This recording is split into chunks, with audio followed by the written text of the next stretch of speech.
Descanso 3 dias e missão cumprida. Vou para o descanso merecido, o descanso em Cristo. Mas que tipo de descanso eu estou me referindo? Vamos ler na história de Jonas, aqui mesmo na Bíblia, alguns episódios interessantes sobre 3 dias e comparar esses 3 dias de Jonas no ventre da baleia. Várias vezes episódios, a morte era pedida, mas a vida vinha. Assim Jesus também 3 dias esteve na sepultura e trouxe a nós vida. Vamos ver tudo isso aqui na palavra de Deus agora mesmo. Antes vamos orar. Senhor Deus, ao contemplarmos as maravilhas das tuas mãos, ao contemplarmos a tua preciosa palavra, peço entendimento pelo Espírito Santo para todos nós, para que nós nos mantenhamos fiéis à sua palavra e contemplemos as maravilhas que tu expusestes do teu cuidado para conosco. Guarda-nos do mal como orastes por nós, assim também oramos uns pelos outros. Abençoa todos que estão participando desse programa, que sejam iluminados seus em nome de Jesus. Amém. Que as bênçãos de Deus iluminem a sua vida. Jonas foi um iluminado. Foi difícil converter esse profeta, esse missionário. Ele recebeu uma missão especial. E não era uma missão fácil. Ele deveria ir pregar aos ninivitas, um povo inimigo há séculos do seu povo. Um povo rebelde que costumava fazer tortura e não estava disposto a fazer o bem. As suas obras eram más, continuamente más. Mas a missão desse missionário era converter esse povo. E pensa que ele queria? Ele queria mais é que eles morressem, que Deus liquidasse com eles. E aí a história se desenrola. Nesse panorama, Deus manda que ele vá a Nínive, ande 1000 quilômetros para pregar. E ele foge, paga para ir 4.000 quilômetros na direção oposta. 5.000 quilômetros o separavam do verdadeiro amor de Deus a ser levado a um povo que precisava ser convertido. Primeiro precisamos converter o nosso coração para depois levarmos a mensagem ao mundo. Veja, Jonas capítulo 1, verso 2. Vá depressa à grande cidade de Nínive e pregue contra ela. Pregar contra ela. Já era difícil levar uma mensagem a um povo rebelde. Imagina pregar contra ela, provocar. Sim, aquela mensagem era provocativa, mas Jonas não parecia estar com medo dos ninivitas. Era um missionário, um profeta corajoso.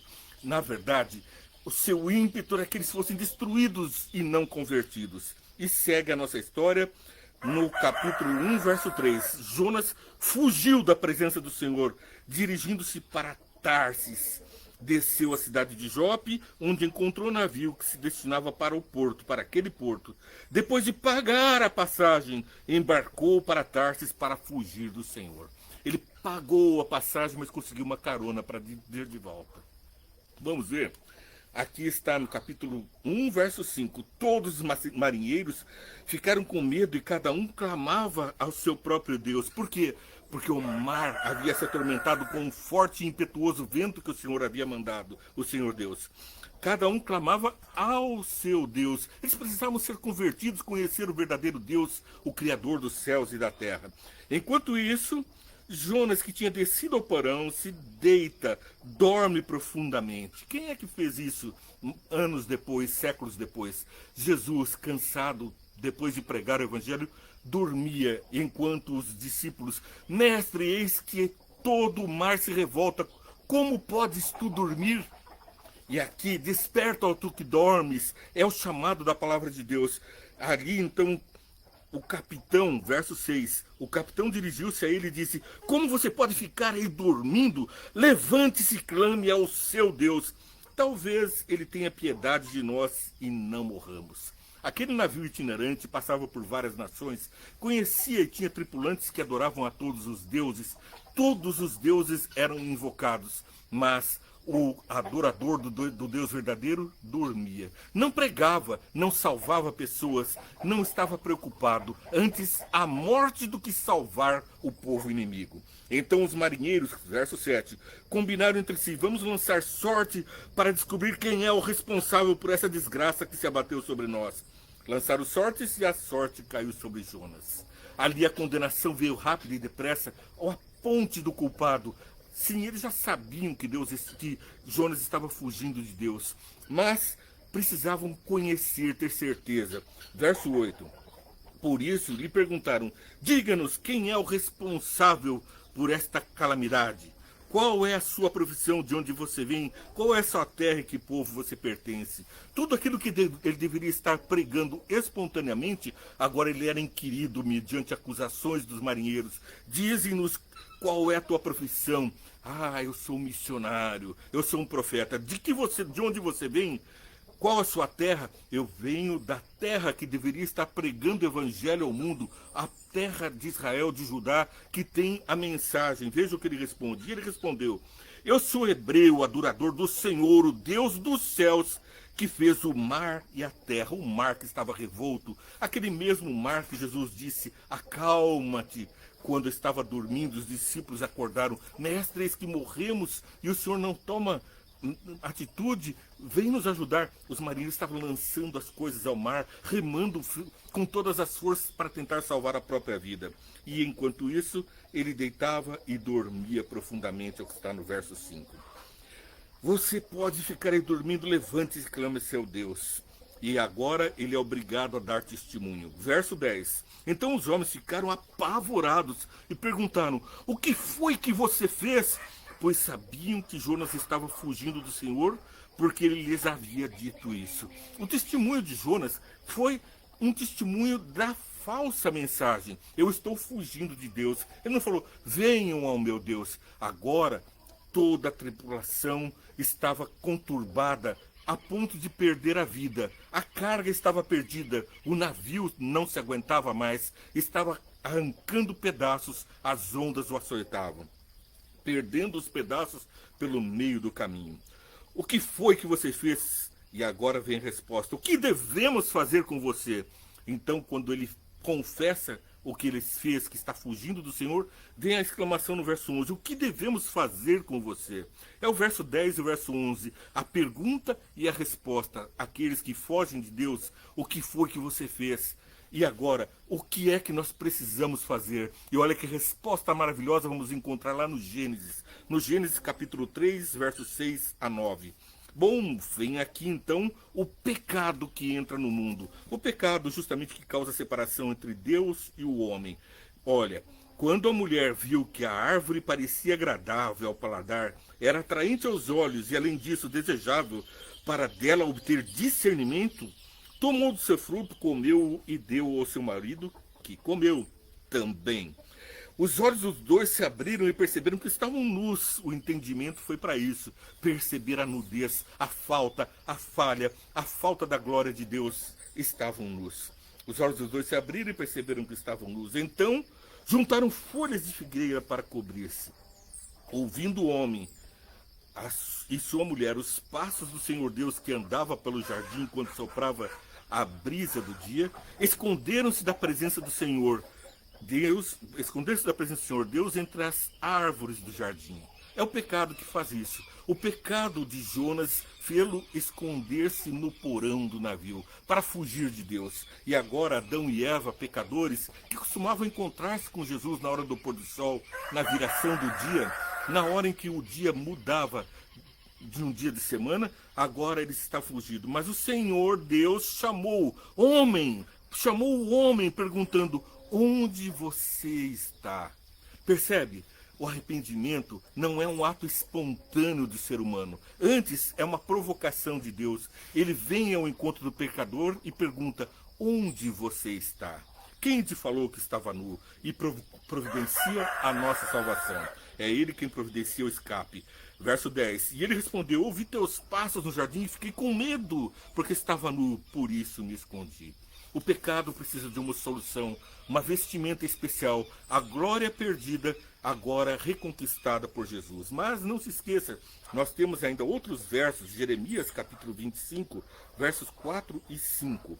Jeremias 25, 4 e 5. Embora o Senhor tenha enviado a vocês os seus servos, os profetas, dia após dia vocês não os ouviram, nem lhes deram atenção.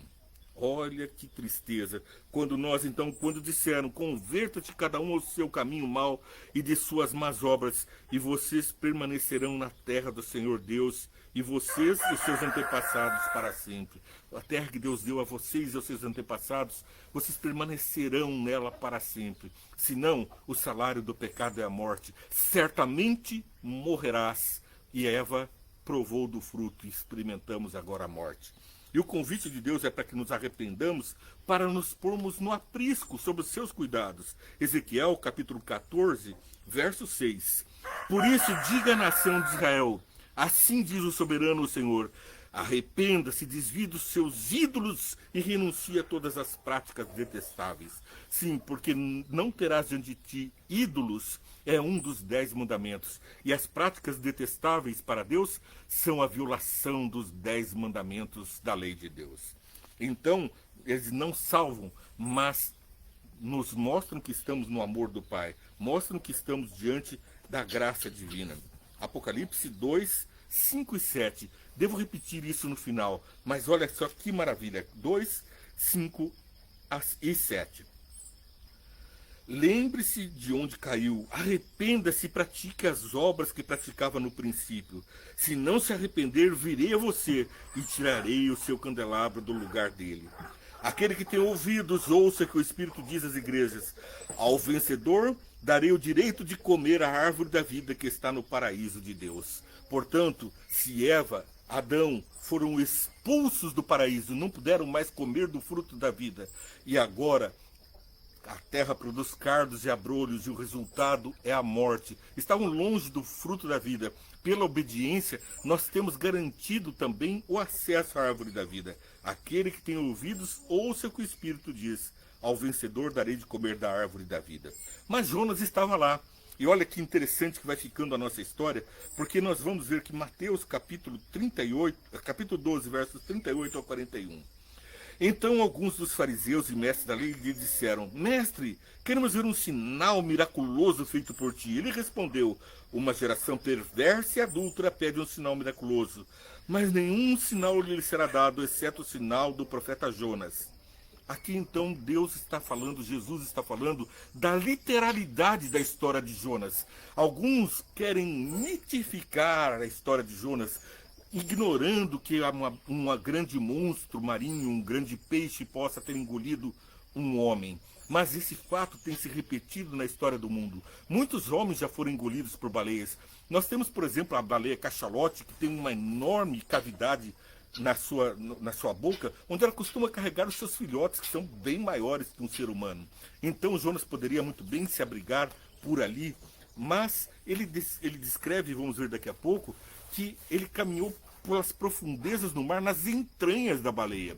A baleia jubarte, outra espécie também de baleia, também tem uma bocarra enorme. Nós já vimos vídeos onde essa baleia engoliu pequenos barcos com seus tripulantes e logo os cuspiu fora. Porque as baleias são amigáveis em princípio. Bom, vamos ver então aqui que sinal é esse que Jesus falou que nenhum sinal seria dado a não ser o sinal do profeta Jonas.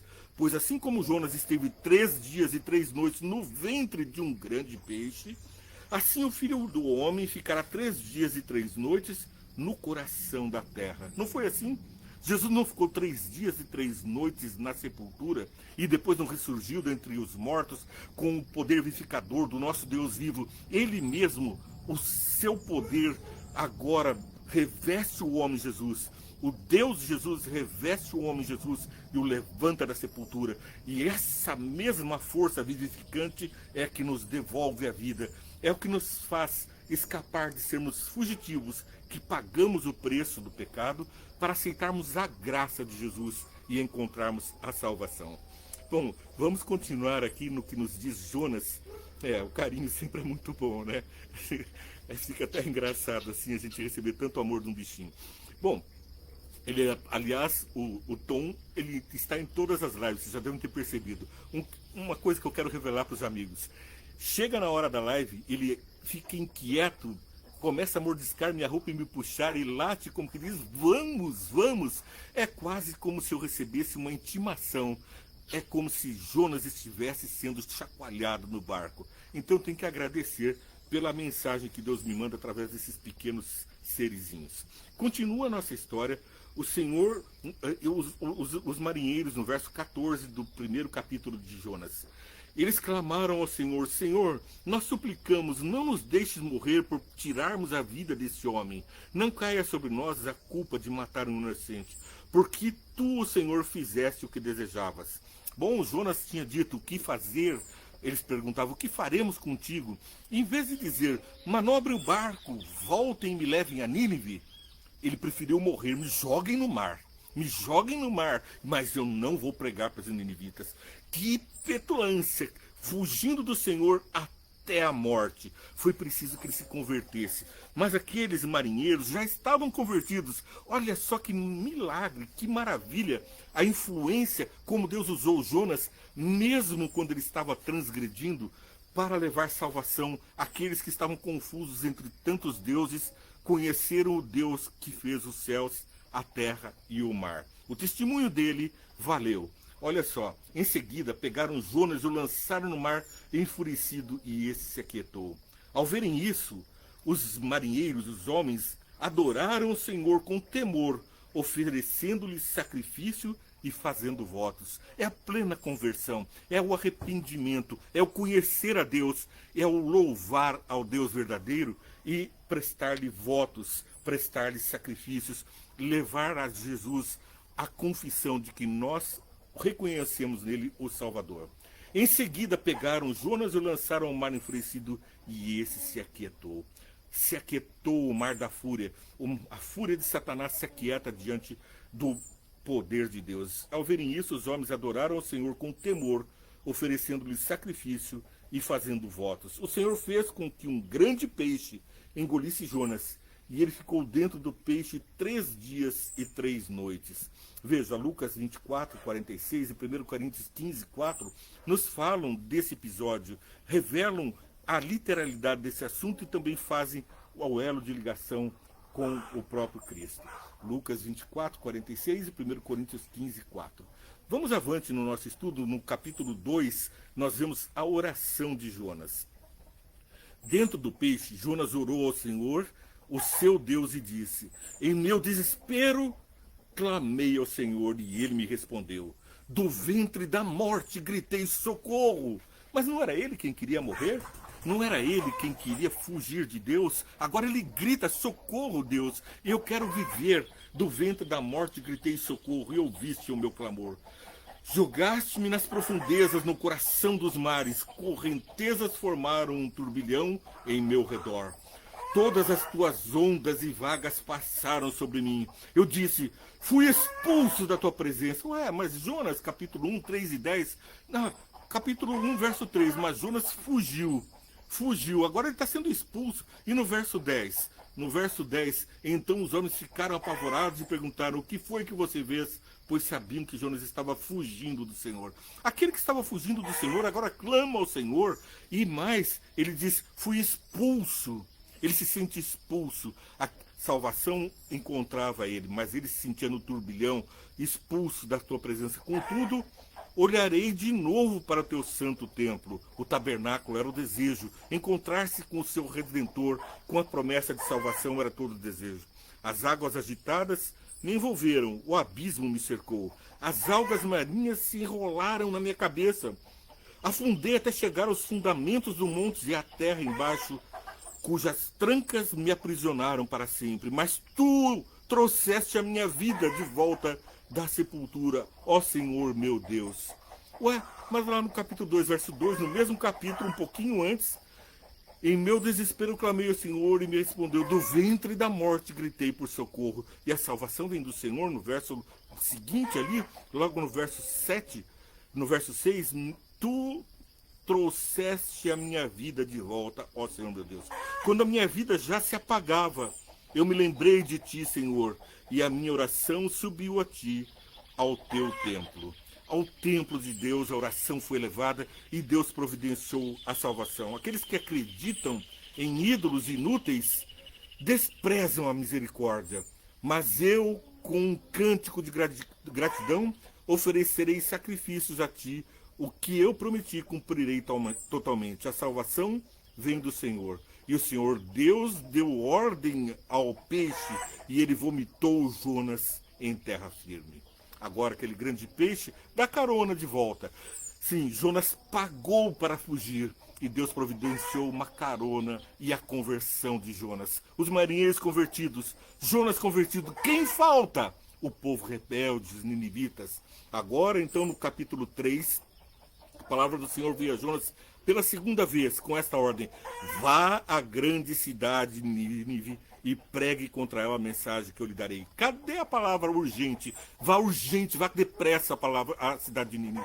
Perdeu a urgência. A urgência era a conversão de outros, dos marinheiros do próprio Jonas. Primeiro se converta, ajoelhe-se, reconheça a missão que eu sou Deus e então vá pregar a mensagem que eu vou te dar. A mensagem que Deus nos dá é a mensagem que temos que pregar, não é outra. Vá à grande cidade de Nínive e pregue contra ela a mensagem que eu lhe darei. Uma mensagem dura contra um povo ímpio e duro contra o povo de Deus.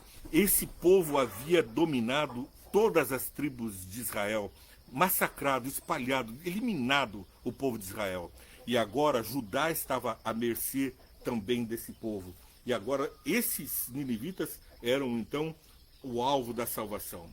Era uma cidade muito grande, sendo necessário 3 dias, sempre os 3 dias.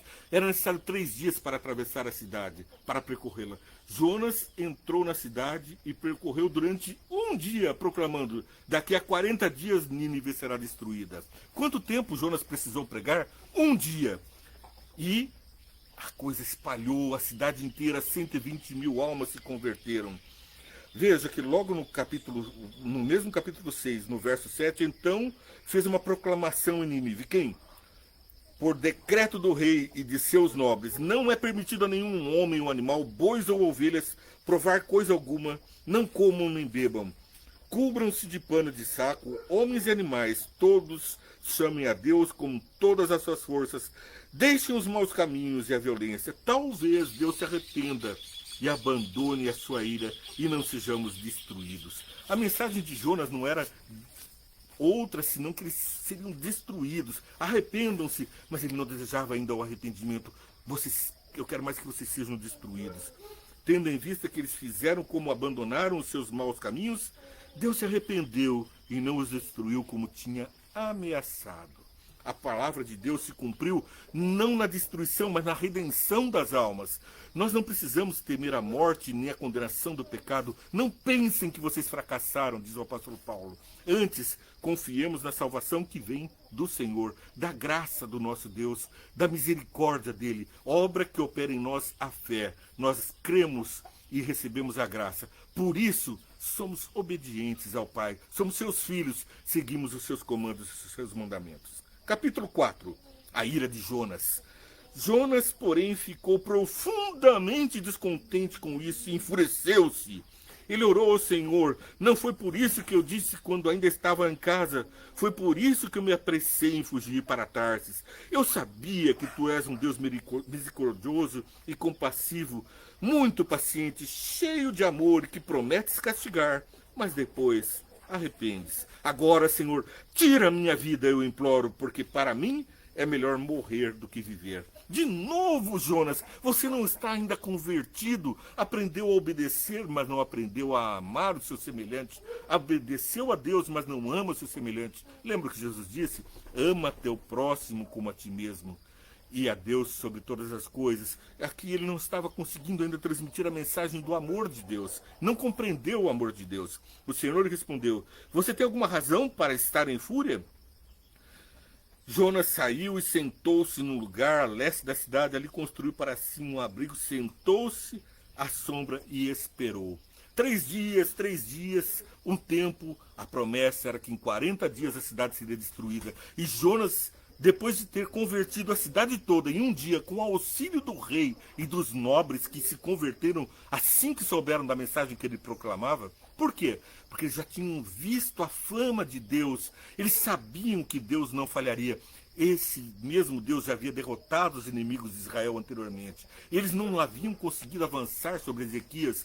Eles avançaram sobre aqueles que Deus tinha dito que lhe seria permitido vencer. Mas os que estavam firmes com Deus, que tinham destruído os ídolos contra Ezequias, não conseguiram avançar. Então eles sabiam muito bem que Laquis havia sido conquistada, a cidade de Laquis, ou Laquis, havia sido conquistada junto com todas aquelas outras. Centenas de escravos haviam sido levados, mas quem estava firme com o Senhor venceu.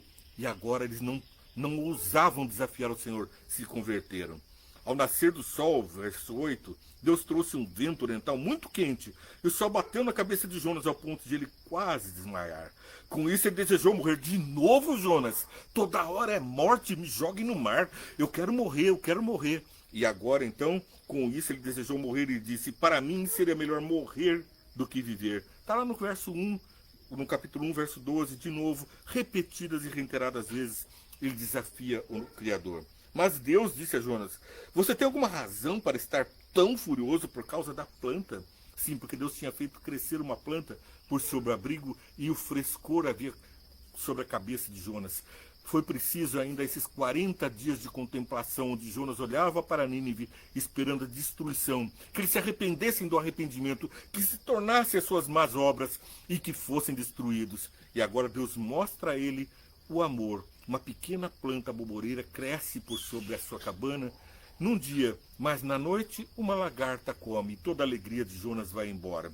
E agora Jonas respondeu, sim, estou furioso ao ponto de querer morrer. Meu senhor lhe disse, você tem pena dessa planta, embora não a tenha podado, nem tenha feito crescer? Ela nasceu numa noite, e numa mesma noite morreu. Contudo, Nínive tem mais de 120 mil pessoas que não sabem nem distinguir a mão direita da esquerda. Além de muitos rebanhos, não deveria eu ter dessa grande cidade e dos seus animaizinhos uma grande compaixão? Não deveria eu ter paciência? Não deveria eu ter pena? É a palavra que está aqui na palavra de Deus. Deus se apieda dos animais, da criação, e ele está envolvido com a natureza que ele mesmo criou. Está envolvido com as pessoas que estão no pecado. E Jonas, então, se converte, passa a ser, então, um profeta, um missionário do amor de Deus. E você? Vamos ler aquele verso que eu prometi no começo, que leria novamente Apocalipse, capítulo 2, verso 7. Apocalipse, capítulo 2. Calma aí, Willizinho. O Willi está muito apaixonado, né, Willi? Calma, Willi. Aquele que tem ouvidos, ouça o que o Espírito diz às igrejas. Ao vencedor, darei o direito de comer da árvore da vida que está no paraíso de Deus. Você quer a vida eterna? Você quer provar do fruto da vida? Ou quer continuar a provar do conhecimento do mal? Aqueles que pecaram como eu, como todos pecamos, estamos destituídos da glória de Deus, temos a promessa. Basta nós seguirmos no caminho da graça e encontrarmos o nosso Salvador. Que Deus te abençoe, faça de você uma luz para o mundo. Não deixe sua luz apagar. Não queira o ventre da baleia. Um céu te espera. Que Deus te abençoe.